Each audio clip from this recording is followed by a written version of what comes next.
నా కిచెన్ ఎంత చండాలంగా ఉందో చూపిస్తాను, కానీ మీరు చూసి దర్శకోకండి, మళ్ళీ గలీజ్ నన్ను కామెంట్ చేయకండి. చూపిస్తాను ఎలా ఉందో, నేను ఎలా క్లీన్ చేస్తానో చూడండి. అంత చండాలం, రాత్రి మొత్తం తినేసి పడుకున్నాం ఫుల్గా. ఇప్పుడు ఇదంతా క్లీన్ చేసుకోవాలి.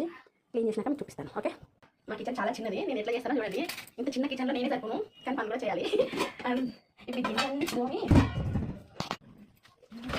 గట్టిగా వేసా సౌండ్ ఎక్కువ సౌండ్ చేసినట్టు కుదిరేస్తే ఎవరైనా పోతాం నేను ఏదో పాటి మరి సౌండ్ ఎక్కువ ఉంటుంది కదా, ఎవరైనా మూవీలో సౌండ్ పడదు, నాకు సౌండ్ పడదు, నాకు స్లోగా సౌండ్ ఎక్కువ.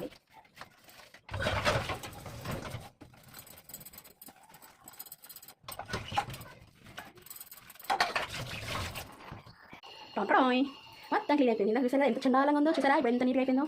అదంతా నా క్రెడిటే. ఏదో మీకు టొంపడాయ్ అనిపించింది, నాకు మాత్రం కడగడానికి మినిమం 40 minutes పట్టింది అంతే. That's it, cleaning blog. చూడండి నా కూతురు ఏం చేస్తుందో చూపిస్తాను. క్లీన్ అయిపోయింది. ఎలాగో అలా నా కూతురు పడుకుని నిద్ర లేక ముందుకే నేను క్లీన్ చేసేసాను. అది ఎలా అంటే సైలెంట్గా సౌండ్ లేకుండా గిన్నెలో వేసాను. ఇంకా నా బుజ్జితలు బజ్జుకొని ఉంది చిన్న బంగారు, సౌండ్ లేకుండా